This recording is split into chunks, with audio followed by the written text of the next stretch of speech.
शाम हो चुकी थी। 7 वर्षीय मानव अपनी दादी अनीता जी के साथ हर शाम को मंदिर जाया करता था। वहां से वापस लौटते समय मानव आसपास बने बाजार को देखकर खुश हो रहा था। इस कारण से उसका ध्यान सामने सड़क पर नहीं था। इतने में वो पत्थर से टकराकर गिर गया। गिरने से उसके घुटनों पर हल्की फुल्की चोट आ गई। ये देखकर दादी का तो कलेजा ही मुंह को आ गया। उनकी आंखों में से आंसू बहने लगे। अपनी दादी को रोता हुआ देखकर मानव बोला, अरे दादी, आप रोती क्यों हैं? हल्की फुल्की चोट ही तो है। अब ये तो छोटी मोटी बात है, क्योंकि गलती तो मेरी ही थी। मैं ही रोड पर नहीं देख रहा था। मानव की बात सुनकर दादी अपने आंसू पोंछकर हल्के से मुस्कुरा दी, पर अभी भी उनके चेहरे पर घबराहट थी। जैसे तैसे अपनी घबराहट और मानव के साथ वे घर की तरफ रवाना हुई, और आखिर वही हुआ जिसका उन्हें डर था। घर में घुसते ही बरामदे में बैठी मानव की मम्मी अर्थात अनीता जी की बहू ने जब मानव के घुटनों की तरफ देखा तो उसका गुस्सा 7वें आसमान पर पहुंच गया, और वो लगभग चिल्लाते हुए ही बोली, ये क्या माँ जी, आपने आज भी मानव का कोई ध्यान नहीं रखा। मेरे बच्चे को चोट लगाकर ले आई। आखिर ध्यान कहाँ रहता है आपका? कितनी बार कह रखा है कि जब भी मानव को लेकर जाएं तो उसका ध्यान रखिए, लेकिन नहीं, आप तो अपनी मौज मस्ती में लगी रहती है। लग गई होगी जरूर अपने किसी पड़ोसी या दोस्तों के साथ बातचीत करने में। गलती मेरी है जो मैंने उसे आपके साथ भेज दिया। अपनी बहू की बातें सुनकर अनीता जी की आंखों में आंसू आ गए। वो इससे पहले कि कुछ कहती, उनकी बहू ने दोबारा चिल्लाना शुरू कर दिया, अब अपने ये झूठे मगरमच्छ के आंसू बहाना बंद कीजिए। सब जानती हूं मैं आपके नाटक।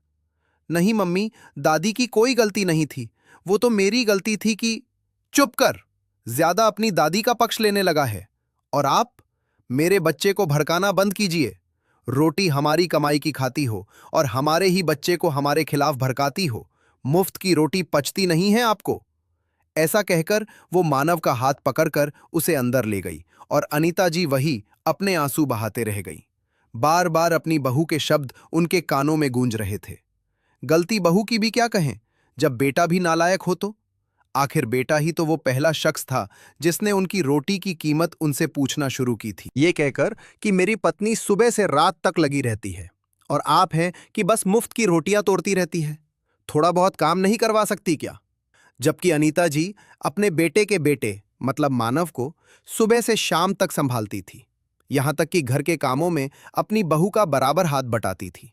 अनीता जी को अपने पुराने दिन याद आने लगे, जब वो अपने पति के साथ गांव में रहा करती थी, जबकि बेटा और बहू शहर में किराए पर रहते थे। 5 महीने पहले अनीता जी के पति की मृत्यु हो गई। उसके बाद बार बार गांव न आने की समस्या का समाधान ये निकला कि गांव का मकान बेचकर शहर में एक छोटा सा मकान ले लिया। जब अनीता जी ने मकान बेचकर शहर में मकान लिया था, तब गांव के लोगों ने खूब कहा था कि मकान अपने नाम पर लो, पर उन्होंने ये सोचकर मकान बेटे के नाम पर ले लिया कि उन्हें सिर्फ 2 रोटी तो खानी है। अब मकान उनके नाम पर हो या बेटे के नाम पर, क्या फर्क पड़ता है। अब उसी मकान में अनीता जी से उनकी रोटी की कीमत पूछी जाती है। हर रोज अपने स्वाभिमान के टुकड़े होते देखकर अनीता जी का दिल बार बार रोता, पर उन्हें इसका कोई समाधान नजर नहीं आता। कोई और बेटा या बेटी नहीं जिसके पास चली जाए। प्रॉपर्टी के नाम पर सिर्फ ये मकान बचा है, वो भी बेटे के नाम से लिया था। अब उस पर मालिकाना हक कैसे जताए? बस ले देकर पेंशन ही आती है, वो भी बेटे और बहू रख लेते हैं। पर जब इस बार पेंशन आई तो अनीता जी ने उसे अपने बेटे बहू को ना देकर अपने पास ही रख ली। इस पर भी बेटे बहू ने काफी बखेड़ा खड़ा किया, पर इस बार अनीता जी टूटने को तैयार नहीं थी। मां, आखिर तुम इस पेंशन का करोगी क्या?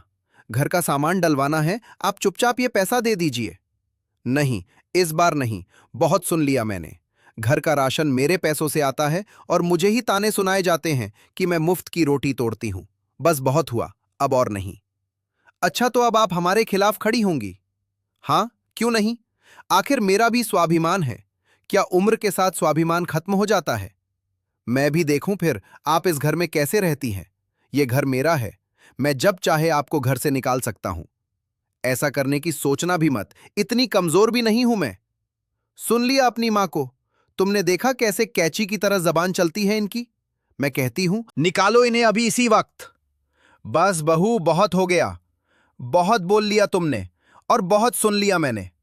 मुझे पता था कि मेरी पेंशन आने के बाद तुम ये सब तमाशा जरूर करोगे, इसलिए मैंने अपना बंदोबस्त पहले ही कर रखा है।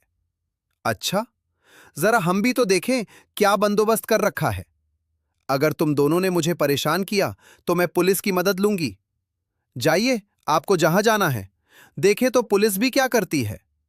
आखिरकार जब बेटे और बहू ने उन्हें जरूरत से ज्यादा परेशान करने की कोशिश की, तो उन्होंने एनजीओ और पुलिस की सहायता ली।